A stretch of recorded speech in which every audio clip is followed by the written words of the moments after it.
Assalamualaikum warahmatullahi wabarakatuh. Hello everyone, welcome back to my YouTube channel. Today I want to talk about entrepreneurship in translation project with the topic subjek tidak mesti menjadi subjek. Sebelumnya kita akan membahas sedikit tentang what is translations. Translation adalah menerjemahkan suatu bahasa ke bahasa lainnya, bahasa sasaran, tanpa mengubah makna dan tidak mengurangi atau menambahkan informasi yang ingin disampaikan. Yang kita bahas tentang subjek tidak mesti menjadi subjek. Ini kalimat bahasa Inggris ke dalam bahasa Indonesia yang ingin kita bahas. Subjek tidak mesti menjadi subjek. Bentuk kalimat aktif dalam bahasa sumber atau bahasa Inggris tidak selalu harus diimbangi dengan bentuk kalimat aktif dalam bahasa sasaran bahasa Indonesia. Yang menjadi subjek dalam kalimat Inggris tidak selalu harus menjadi subjek dalam kalimat Indonesia. Ungkapan atau idiom Inggris harus dicarikan ungkapan atau idiom Indonesia yang searti. Jadi bentuk kalimat aktif itu adalah kalimat yang menunjukkan kegiatan. Yang kita bahas adalah kalimat bahasa Inggris ke dalam terjemahan bahasa Indonesia.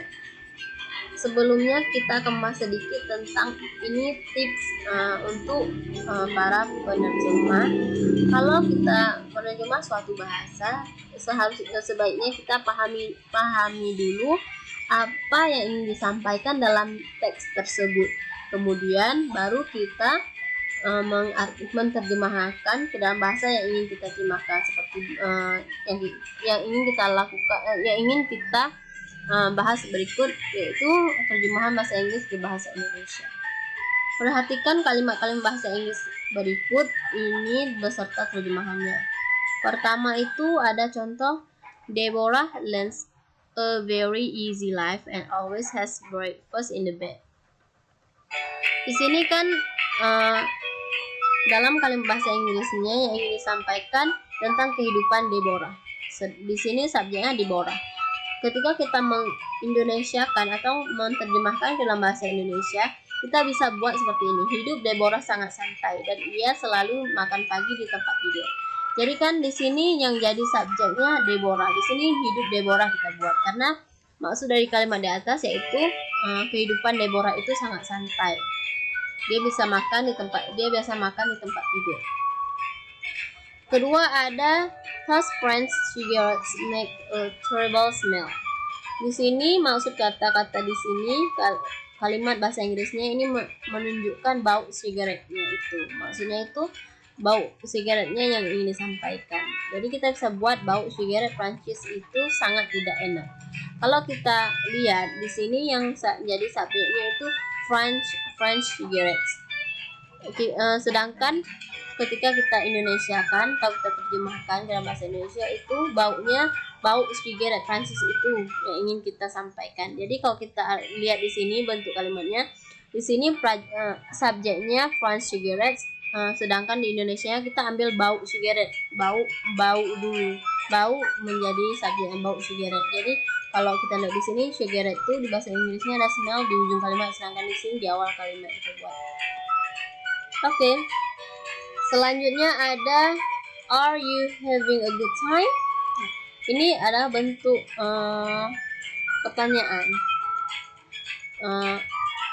Ini kan subjeknya you. Sedangkan ketika kita Indonesiakan atau terjemahkan, merasa senangkah Anda?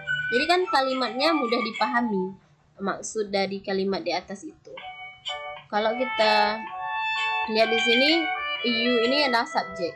Sedangkan ketika kita Indonesiakan, subjeknya menjadi di akhir kalimat. Merasa senangkah Anda? Selanjutnya ada you must find him immediately. Ini terjemahannya Anda harus menemukan dia dengan segera. Kita juga bisa mengartikan dia harus Anda temukan dengan segera. Ini kan bentuknya kalimat perintah. Kita memerintahkan dia harus menemukan.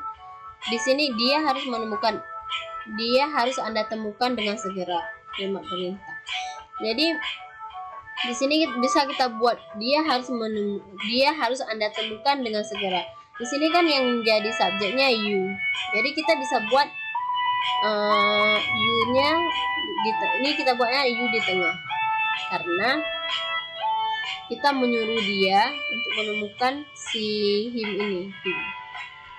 Jadi bahasa Inggris itu sebenarnya mudah untuk kita terjemahkan ke bahasa Indonesia, karena kita bahasa Indonesia bahasa yang mudah untuk kita terjemahkan, karena mungkin bahasa kita sebagai orang Indonesia juga bahasa yang mudah untuk kita pahami. Di sini kan ini dia harus Anda temukan, berarti kita mengatakan dia harus menemukan si him ini di perintah seperti ini. Ini bisa juga Anda harus menemukan dia segera, dan juga bisa dia harus Anda temukan dengan segera. Selanjutnya ada contoh lagi. Ahmad is a big shot atau a big whale in national politics. Di sini yang menjadi subjek tetap Ahmad. Nah, di sini mungkin big shot ini seperti kata-kata tertentu atau ungkapan tertentu. Jadi di sini kita artikan sesuai dengan kalimat di atas. Ahmad ini adalah subjek. Ahmad orang yang terbuka dalam politik. Selanjutnya ada that's why I giving you this order. Itulah sebabnya saya memberikan Anda perintah ini. Ini juga ini adalah kata mudah yang mudah untuk dipahami. Perintah, kata-kata perintah yang mudah dipahami. Ini perintah dalam bahasa Inggrisnya. Ini juga ketika kita mengartikannya juga, itulah sebabnya saya memberikan Anda perintah ini. Oke, selanjutnya ada I find that a cup. Ini agak salah.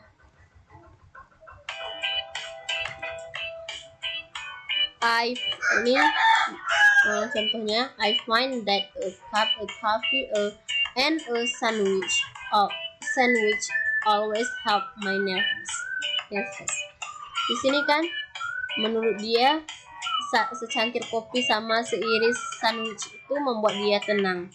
Maksud dari kalimat di atas, kita bisa buat I'm fine bagi saya. Seharusnya di sini kan saya bagi, kalau kita artikan menurut perkata di bahasa Inggrisnya. I di sini jadi subjek I. Jadi kita buat di sini fine. Jadi di sini kita buat bagi saya. Sini kan I find. Harusnya kita buat saya bagi kalau kita buat dalam bentuk perkata bahasa Inggrisnya.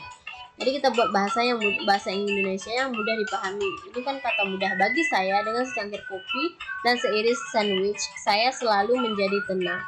I find that a cup of coffee and a sandwich always help my nerves.